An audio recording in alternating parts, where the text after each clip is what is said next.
Pero la intención de Abraham no era crear un pueblo, era tratar de demostrarle al mundo y a través del amor que encontró con Dios, compartir conocimiento. O sea, Abraham no fue el padre de un pueblo, fue el decano de una universidad.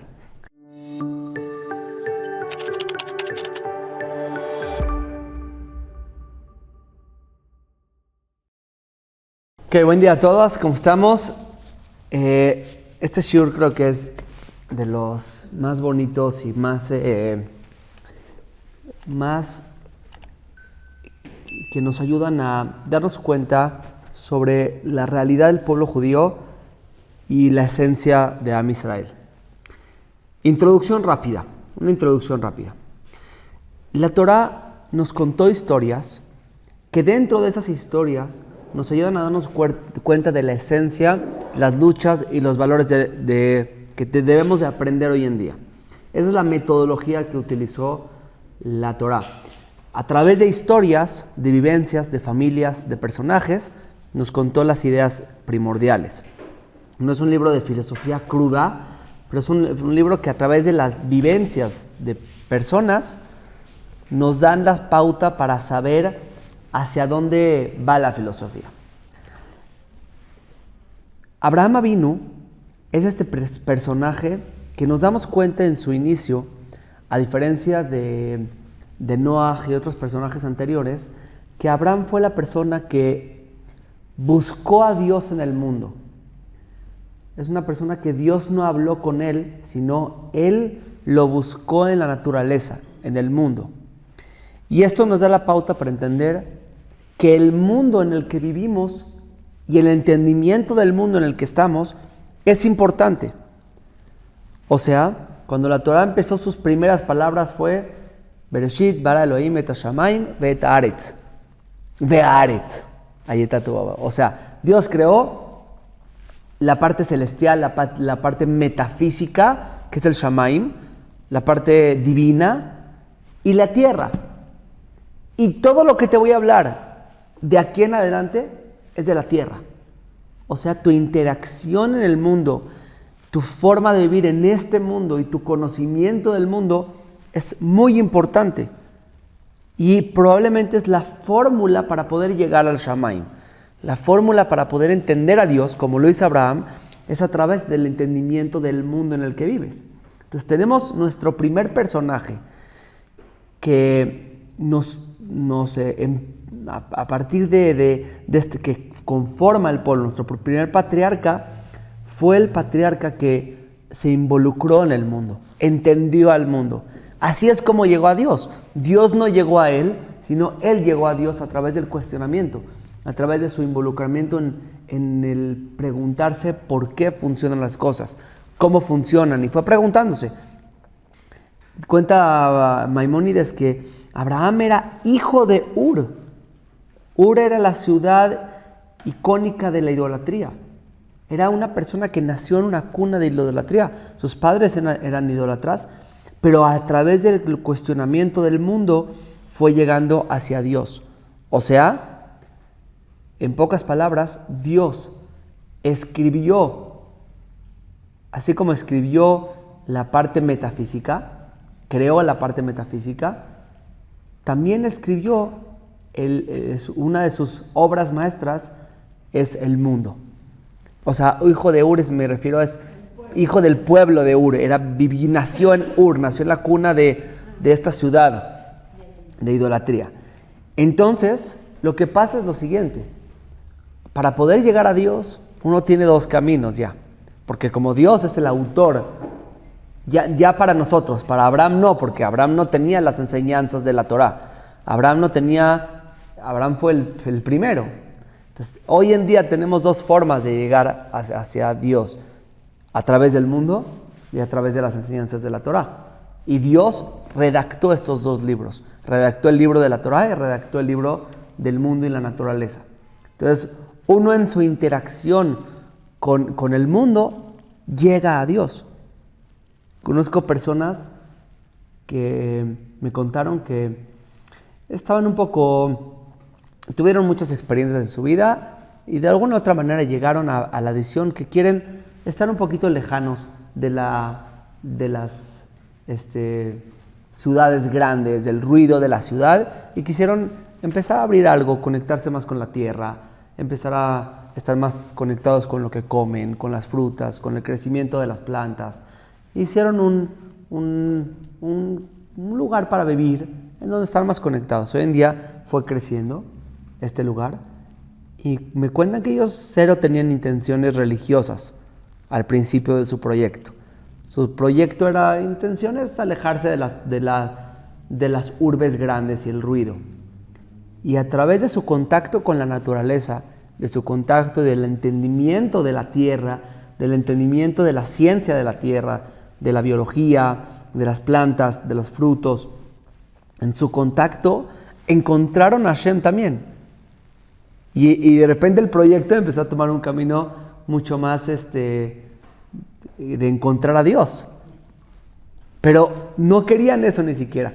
Entonces te das cuenta cómo algunos podemos llegar por acá, pero también nuestra interacción con el mundo real, esto que vemos a nuestro alrededor, las civilizaciones, la gente, la naturaleza, las ciencias, el conocimiento, es un libro que escribió Dios. Entonces tú puedes estudiar la Torah, y vas a encontrar a Hashem en su Torah, pero también hay otro libro que escribió Dios, que es la naturaleza, que es el mundo, que si tú encuentras las ciencias y el mundo y encuentras eso como Abraham, también vas a llegar a Dios. Ese es punto número 1. O sea, ¿qué quiere decir? Que Abraham no empezó un movimiento religioso. Lo que empezó es una universidad.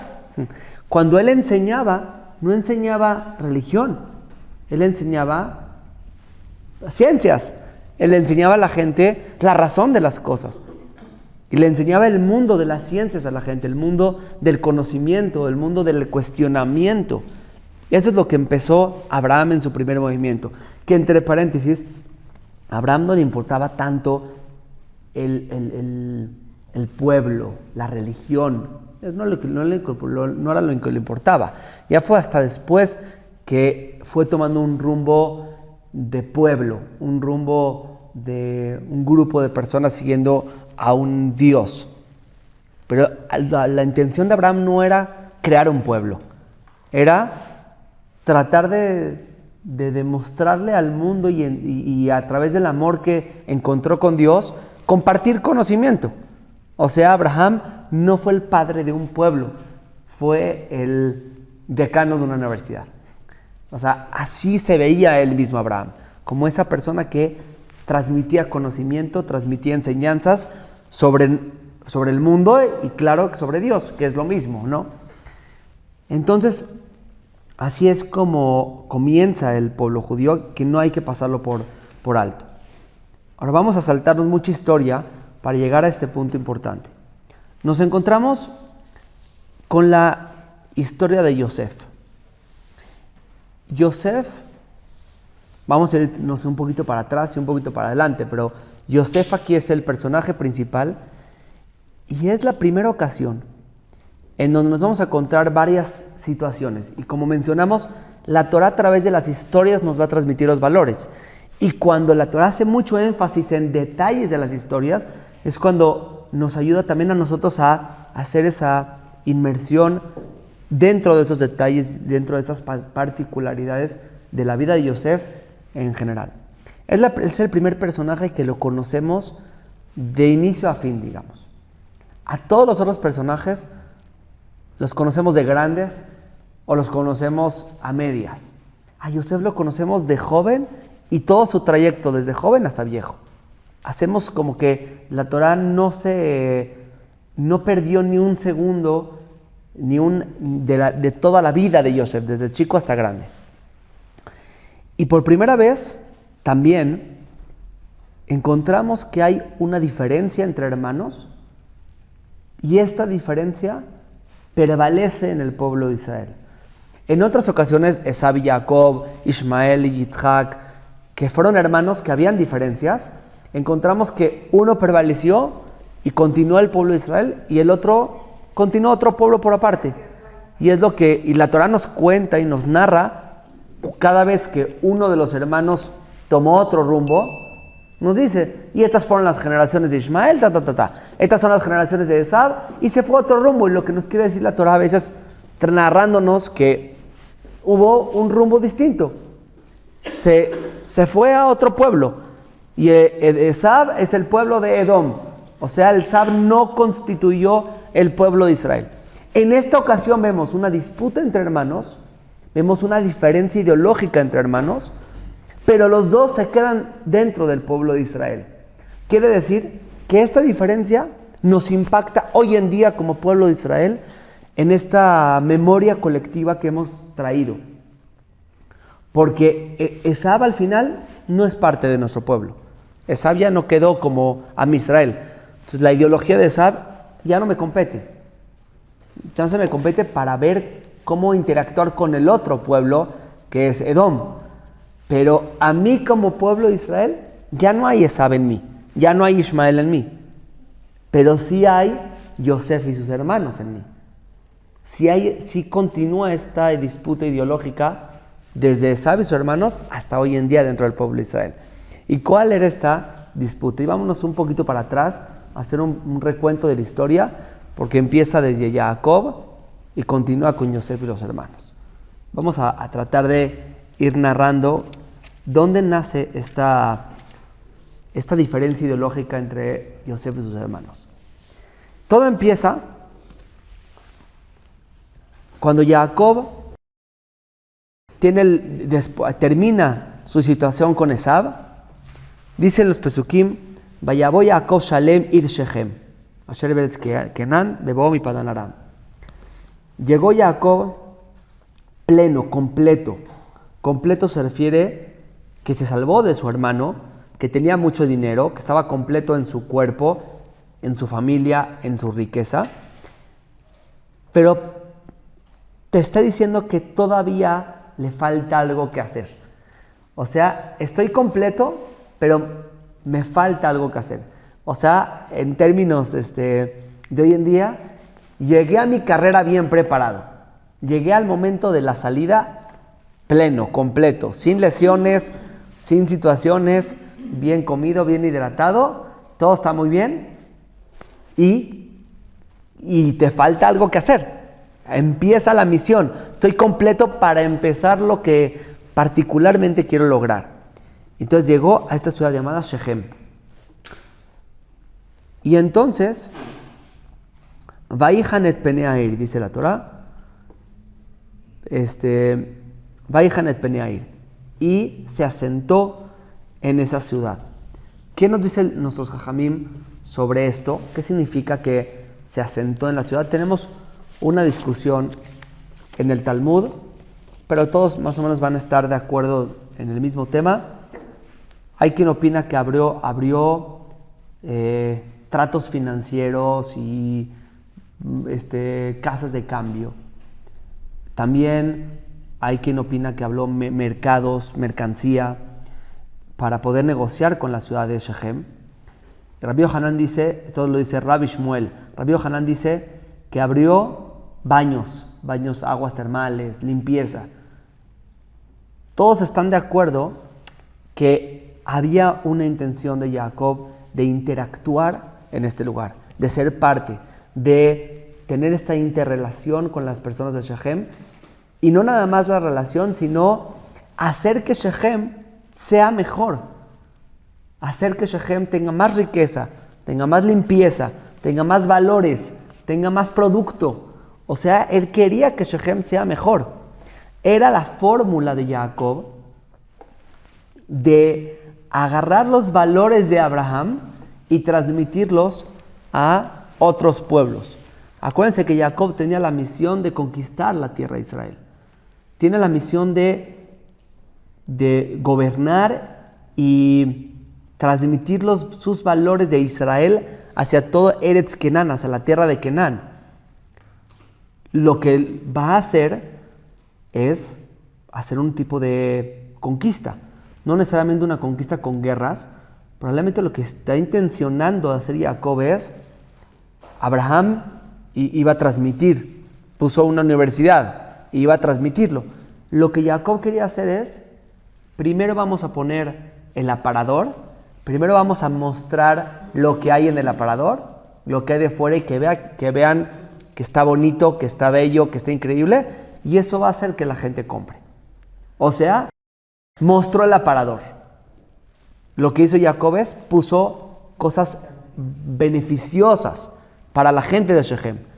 Y entonces cuando vean los de Shechem que van a tener mucho beneficio económico, progreso, de limpieza, de otros valores que los van a ver beneficiados en la práctica, después vamos a transmitir los valores profundos de Israel.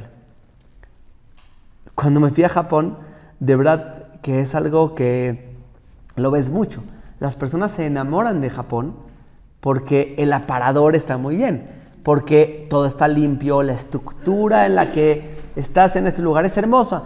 Y eso te invita después, y es real, te invita a conocer más de la cultura, a adaptar y adoptar valores que tienen ellos, porque es tan bella la experiencia que entonces te invita a conocer de su cultura, de sus valores, de sus ideas. Y eso es lo que quería Jacob. Jacob quería poner la plataforma hermosa, bellísima, maravillosa, que digan, wow, ¿quién es este señor que nos está trayendo tantos beneficios, que nos está enriqueciendo, que nos está haciendo fructíferos, baños, tiendas, casas de cambio, comercio? Y entonces iba a hacer que la gente quiera venir a esta ciudad para hacer intercambio, que son ciudades. Olvídense de... Estos son megalópolis de 23 millones de personas. O sea, cuando dice Ir David, la ciudad de David, ¿han ido a Ir David? Son 3 cuadras. O sea, son 3 cuadras y media, esa era una ciudad. O sea, era ni una colonia que conocemos hoy en día. Ni una colonia. Literal, 3 cuadras, eso es una ciudad en la antigüedad. O sea, algunos cientos de personas, ni siquiera. Pero tú, algunos cientos, metes una casa de cambio que la gente quiera ir, intercambiar dinero, pasar por ahí a las fuerzas, meter comercio, iban a crecer, iban a ser maravillosos. Y eso iba a ser el primer paso para decirles, ok, esto se logra cuando tienes los valores de Israel, cuando tienes al Dios de Israel, cuando haces un pacto con Dios y empezar a convencerlos de lo que quería convencer, y así ir de ciudad en ciudad, ir haciendo un tipo de conquista ideológica, pero ni siquiera con guerra y ni siquiera con manipulación, sino que se entiende el beneficio de ser Israel, el beneficio de todo lo que conlleva ser Israel. Entonces tenía la misión de conquistar esa tierra. Él tenía 2 opciones, la opción Esab, que es guerra, que es fuerza, y la opción Jacob, que es Yoshevo Alim, que es sentarse, platicar con la gente, que entiendan un poco la misma idea de Abraham, pero ya prácticamente, ya conformando un pueblo, no nada más universidad que cada quien se vaya a su casa de regreso con la ideología de Abraham, sino Abraham pero con tierra ya, con pueblos. Esa era parte de la misión de Jacob. Jacob quería hacer una nación, ya quería empezar a poner esas fichitas del Monopoly, decir ya, esta ciudad, lista. Abraham enseñó, educó, transmitió, tuvo alumnos, era el decano, era la persona que transmitía, pero no era la persona que empezó a tener ese tipo de conquista. Conquista no bélica, conquista ideológica. Ahora, ¿qué pasó? Todos conocemos la historia, su plan se le cayó un poco, pero vamos a ver cómo se le cayó. El príncipe de Shechem, de esta ciudad, toma a su hija Dinah. Lo que pasa es de que aquí nos da una primera pista para entender lo que está pasando. Y número 1 es entender que si uno está dispuesto a tener la interacción con el mundo y a tener esa cara hacia el mundo abierta, conlleva los riesgos de tener esa interacción con el mundo. Y es parte de los riesgos de interactuar, de estar presente, de mostrar tu cara. Y Jacob entendió que esto es parte de los riesgos Y ni modo, es parte de la interacción con el mundo. Uno sale al mundo y se va a topar con lo que el mundo es. Pero Jacob está dispuesto a esto. Jacob está dispuesto a salir al mundo con todos los riesgos que eso conlleva. Lo que pasa posteriormente es que podríamos hacerlo un poco más siguiendo los Pesukim, pero en general los de Shechem, el príncipe de Shechem se enamora de Dinah tremendamente y quieren generar esta unión y esta alianza. Jacob ve esto, aunque fue de una forma muy incorrecta, pero Jacob ve esta situación como una oportunidad. Y dice, ni modo que, lástima que me llegó así esta forma de interrelacionarme con este pueblo, de interactuar y de aliarme con este pueblo, pero me llegó así. Los hijos de Jacob no lo ven como Jacob. Los hijos de Jacob tienen otros planes. Y entonces transean y les hacen una trampa, una emboscada a las personas de Shechem y utilizan el pacto de Abraham Avinu. O sea, vean qué fuerte. Utilizaron el Berit Milá, que es la única mitzvah que tiene hoy el pueblo. Es la única alianza que tenemos con Dios. La utilizaron para transear y para hacerle la emboscada a estas personas. Les dicen, hagan el Brit Milá y entonces ya vamos a poder unirnos con ustedes. Jacob no sabe de este plan. Jacob no, en los Pesukim se ve que él no está dentro del plan. El plan lo hacen los hijos por aparte. Se hacen Brit Milá y al tercer día que están adoloridos, no nada más regresan a su hermana. Que eso sería lo lógico, ¿no? Dices, bueno, agarrar a la hermana, tomarla de regreso y ya está. Hicieron una atrocidad que fue muy castigada por Jacob. O sea, Jacob castigó a sus hijos y estuvo enojado desde este momento hasta el momento de su muerte. Con Shimón y Leví, que hicieron esta atrocidad, mataron a toda la gente de Shechem, a todos los hombres. Tomaron cautivos, tomaron botín. Y cuando se entera Jacob de lo que hicieron, les dice, Ajartemoti. ¿Qué significa esta palabra? Me hicieron ver asqueroso. Mi cara era una cara de belleza. Era una cara de limpieza, de hacer baños, padrísimo, de economía, de hacer que la ciudad crezca. Y ahora la única cara que tengo ante este pueblo y todos los pueblos de alrededor es una cara de una emboscada, de querer tomar, de querer de hacerles una trampa. Lo peor que le pudieron hacer al plan de Jacob fue hacer lo que hicieron Shimón y Leví. Y entonces se le cae el plan. Ahora sí se le cae todo el plan porque va a ir a otra ciudad. Y todos lo conocen. Tú fuiste el que hiciste esas tranzas en Shechem. O te vamos a perseguir y matar, o no te vamos a dejar estar con nosotros. Se le amoló su plan de esta unificación de la tierra de Israel con los pueblos de alrededor. Y entonces su único plan ahora se convierte en Yosef. Yosef es la única fórmula para Jacob de transmitir estas ideas de interrelación con los pueblos, de mundo y de influenciar a la gente que está alrededor. Es la única opción que tiene Jacob, tiene Yosef. Los hermanos, por otro lado, siguen con el mismo cuento desde su padre de que nosotros no nos vamos a involucrar con los otros pueblos. O sea, aquí ya existe una discusión desde Jacob y los hermanos, y ahora Yosef y los hermanos, ideológica sobre cómo intervenir en el mundo, sobre cómo ser parte de este mundo.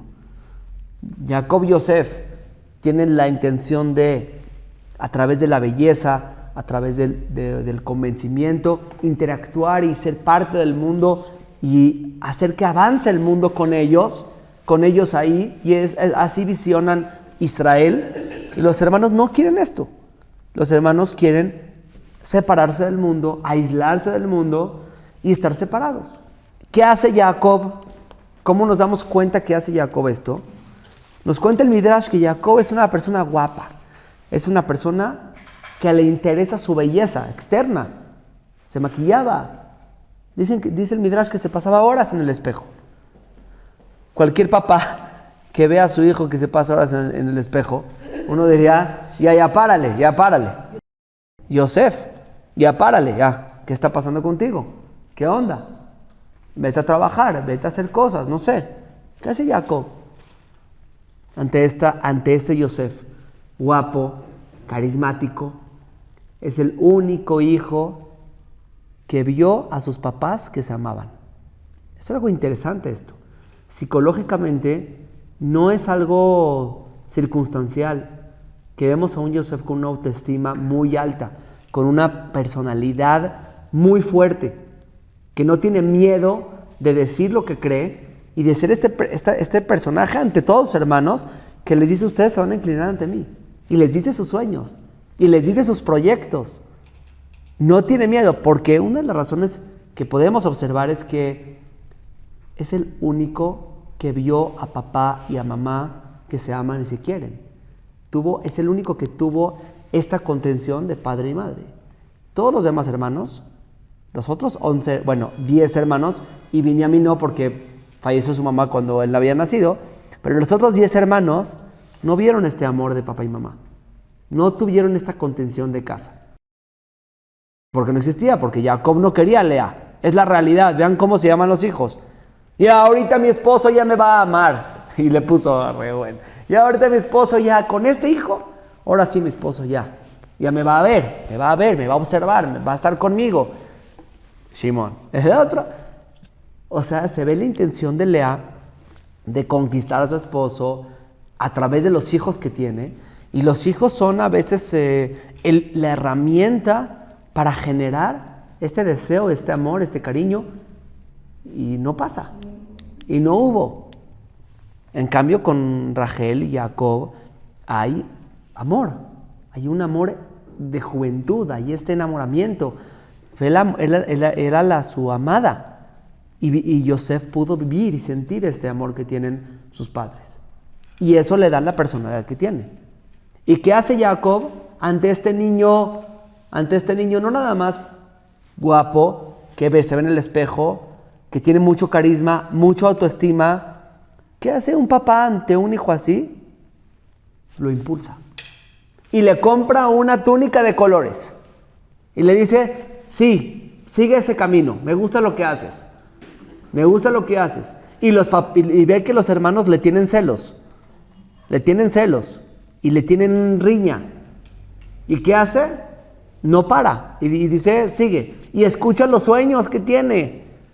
Shamar et Adabar. Y escuchó los sueños que tenía y nunca le dijo nada. Le dijo: sigue soñando. Porque ve en Yosef su proyecto. De poder tener un aparador hermoso, bonito, una interacción. Y él veía en Yosef este personaje que va a llegar a los pueblos y les va a convencer, y les va a traer abundancia, y les va a traer beneficios, y va a ser este rey de los pueblos. Y la gente se le va a inclinar. Y él dice: sí, la gente se le va a inclinar. Y con Yosef vamos a poder tener este proyecto que se llama Israel, de conquistar las naciones, conquistar otra vez de una forma bella, con belleza, con prosperidad, con interacción, sin guerra, para nada, al revés. Vamos a intervenir en las naciones y Yosef va a aprender de ellos y les va a demostrar lo bello que es Israel, y vamos a unirnos y a hacer una nación espectacular. Y lo impulsa. Claro que los hermanos no aguantan esto por varias razones. Número 1, porque otra vez los hermanos quieren aislarse. No quieren la intervención, no quieren la interacción con los otros pueblos. Estaban en Dotán. Dotán viene de la palabra Dat. Dat dice el Midrash, que era un lugar en donde habían juzgados, dogmas, reglas, aislamiento, libros, cuadrado. Estaban buscando cómo hacerle para juzgar a Yosef, cómo hacerle para ver cómo estaba mal, cómo estaba incorrecto.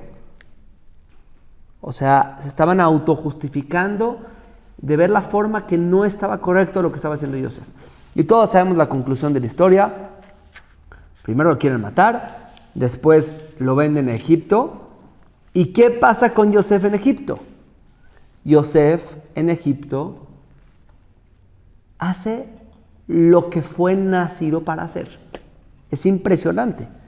Yosef, con ese carisma, con esa autoestima, con esa belleza, con todo lo que tiene y con esos sueños por delante, hace lo que fue hecho hacer. No en Canaán, pero en Egipto.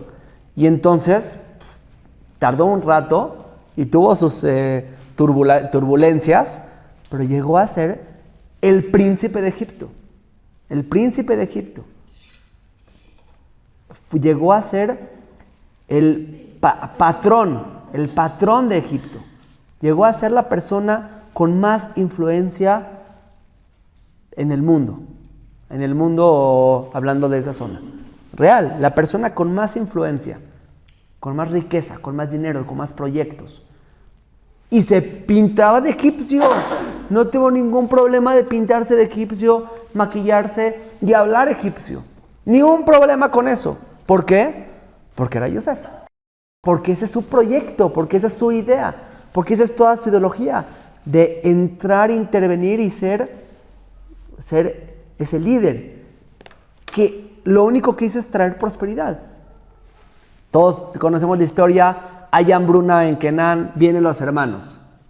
¿De qué los culpa Yosef? Vean qué interesante.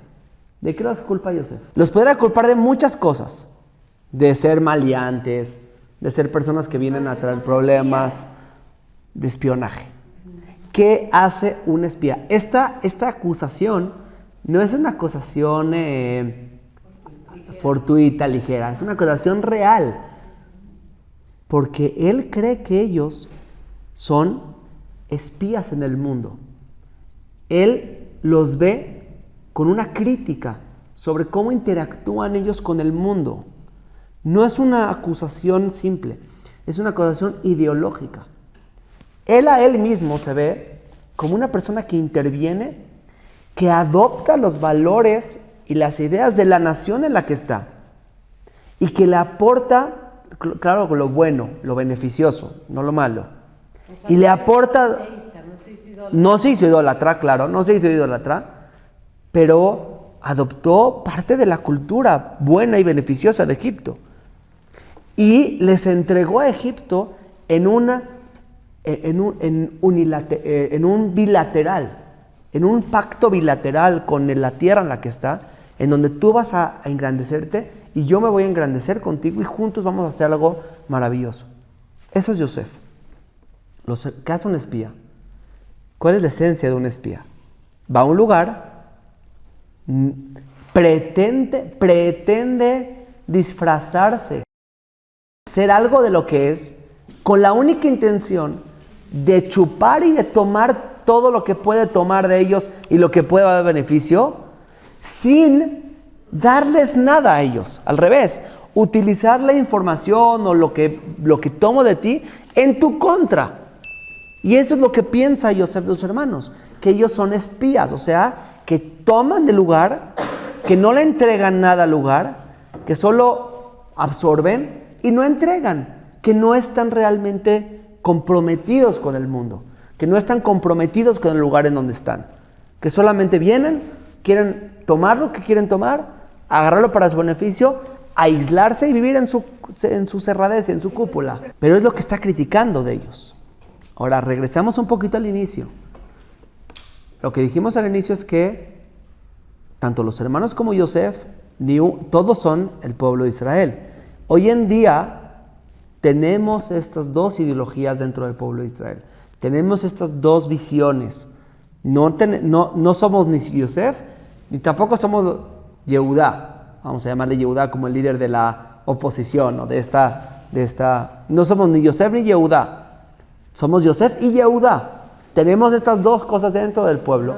Y esta discusión de Yosef y Yehudá ha continuado dentro del pueblo de Israel hasta hoy en día. ¿Ok? Yosef trae a toda la familia, a todo Israel, a toda ya la familia de Israel, los trae a Egipto.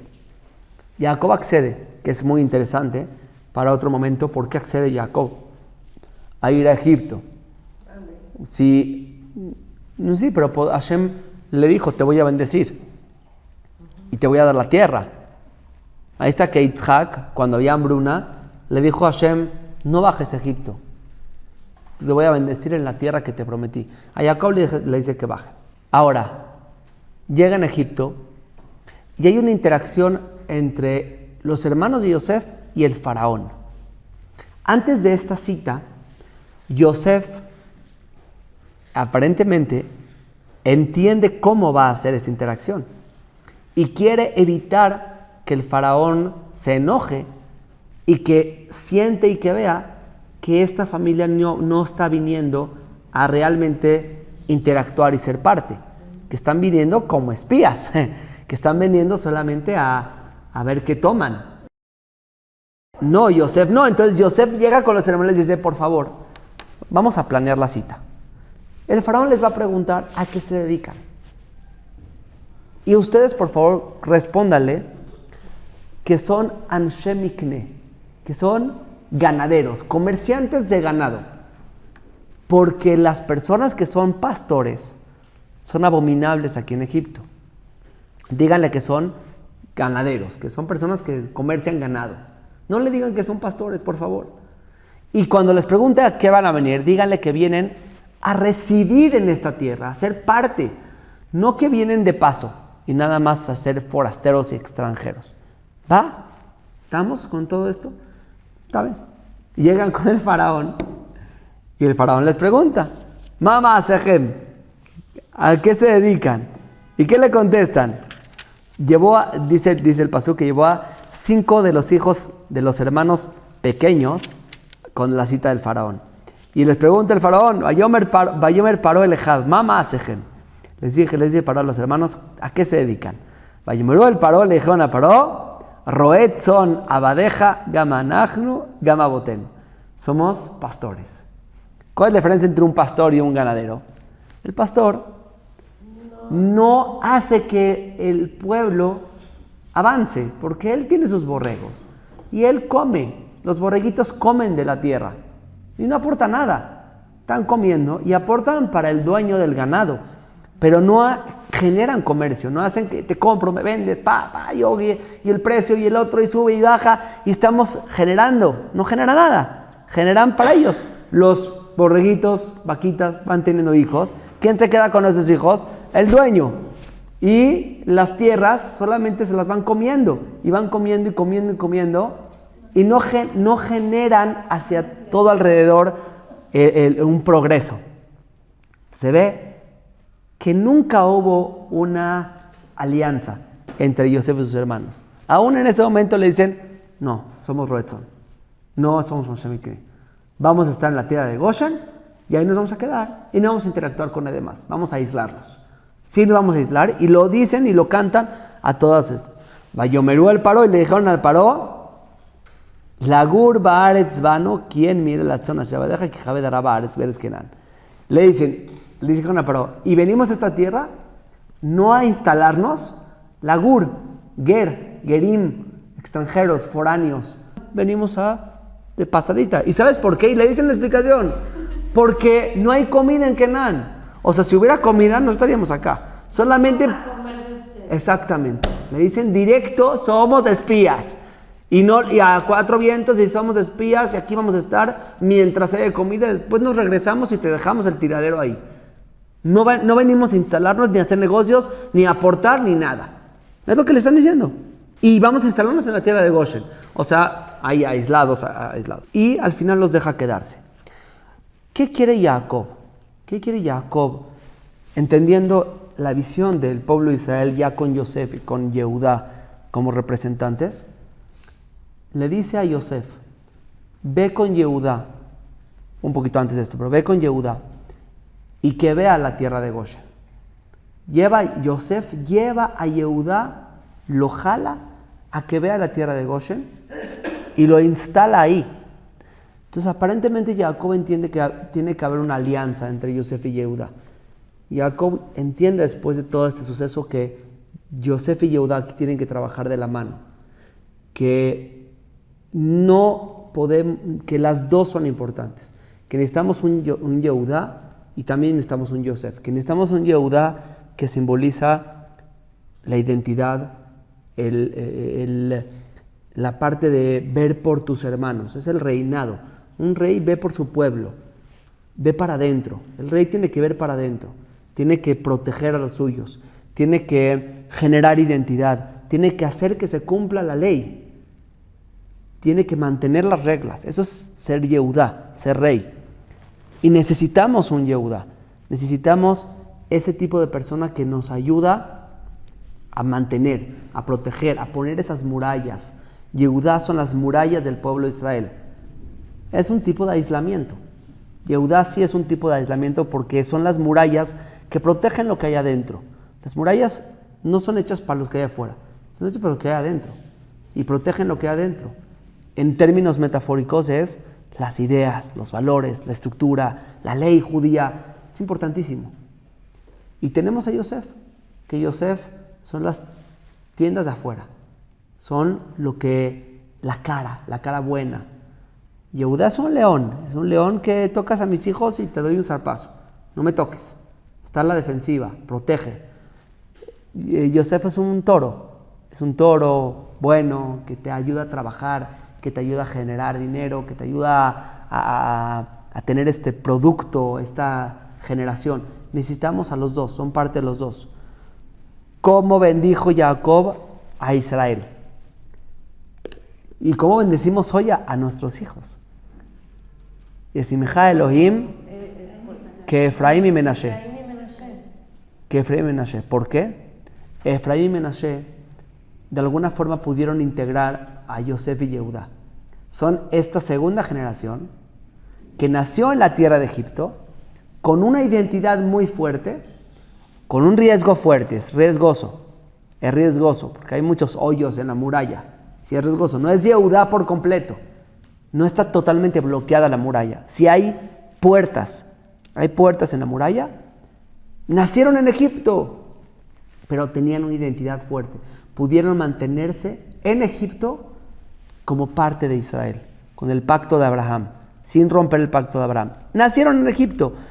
Yosef puede ser que digamos, nació con su padre lo educó, su padre lo guió, y entonces pudo tener la capacidad de llegar a Egipto y proteger. Estos nacieron en Egipto, no tuvieron un Jacob, y aún no teniendo un Jacob, pudieron ser parte de Israel y estar conectados a Israel, y pudieron tener la parte de Yosef y Yehudá.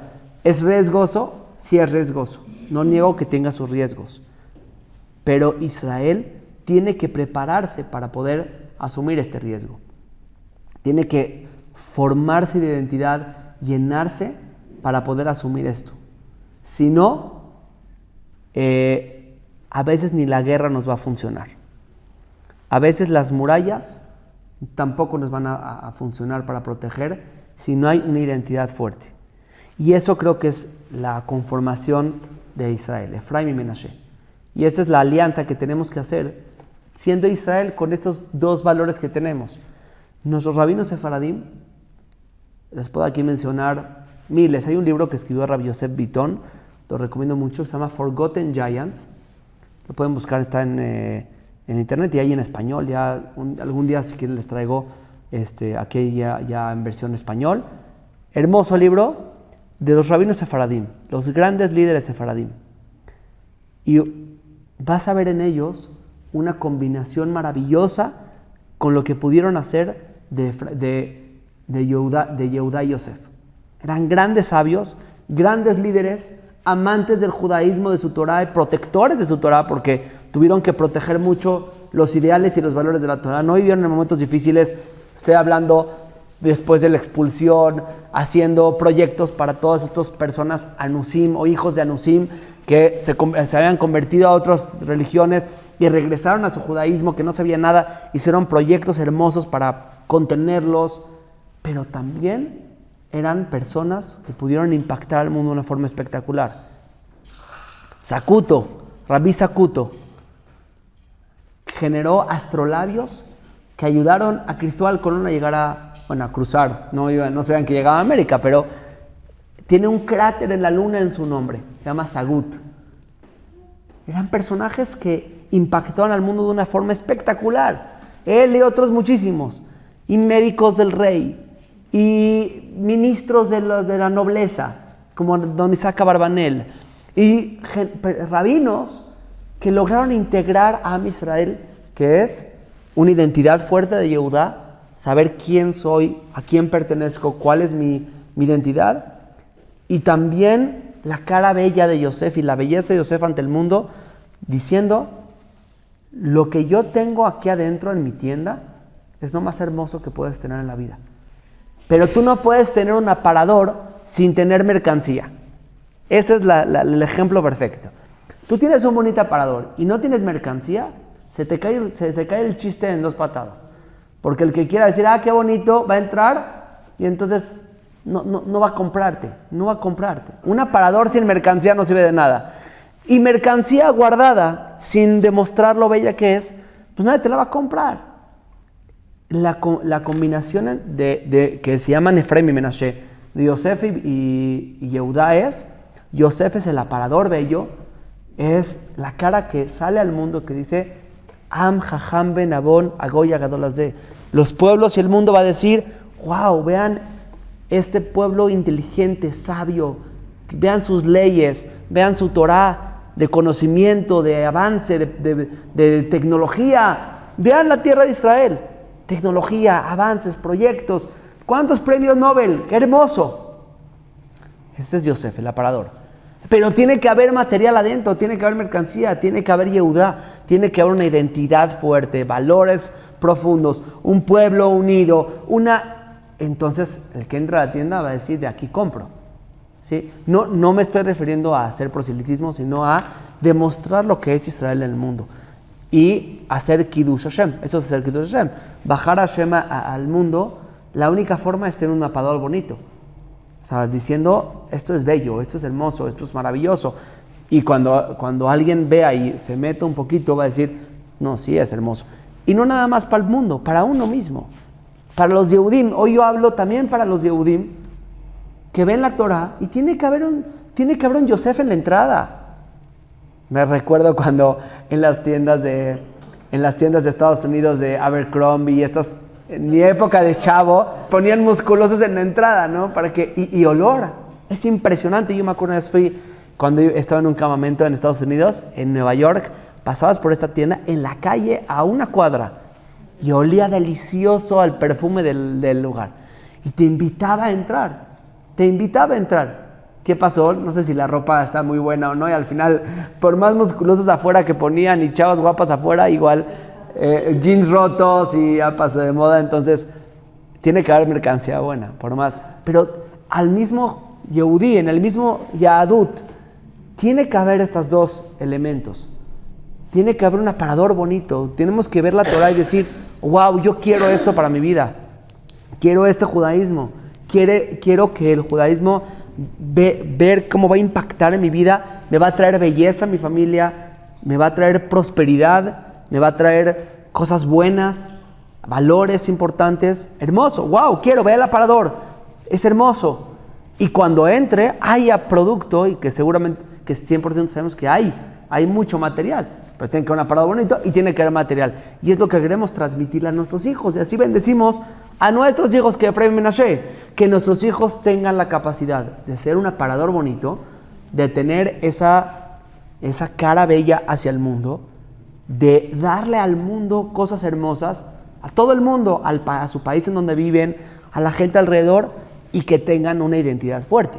Porque sin identidad fuerte, yo siempre les digo, un vaso que está vacío, si lo sacas al mundo se va a llenar de cualquier cosa que hay. Un vaso lleno va a poder participar, va a poder entregarle. Recuerdo cuando yo fui a la universidad, o sea, realmente me enorgullezco de esto, porque tuve esos años de estudio y de formar mi identidad, y gracias también a mi familia y a todo mi círculo que llenaron esa identidad. Llegué a la universidad y era un orgullo, y la gente que alrededor de mí, mis amigos de la universidad, me preguntaban, me respetaban muchísimo, un respeto profundo.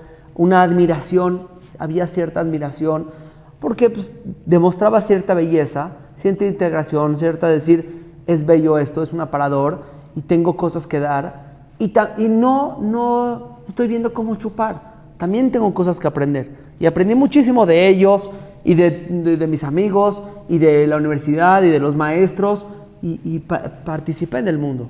Un chavo hoy en día, que va a salir al mundo, después de toda una escuela judía hasta preparatoria, tiene que tener una identidad fuerte, tiene que tener Yehudá primero, tener esa identidad, y entonces cuando salga a la universidad va a ser un orgullo para todo el mundo, para él mismo, para el judaísmo, porque va a tener Yehudá, va a tener producto, tiene que tener identidad, pero no podemos negar ser parte de este mundo, es decir, vamos a contribuir, vamos a tener esta relación real con el mundo.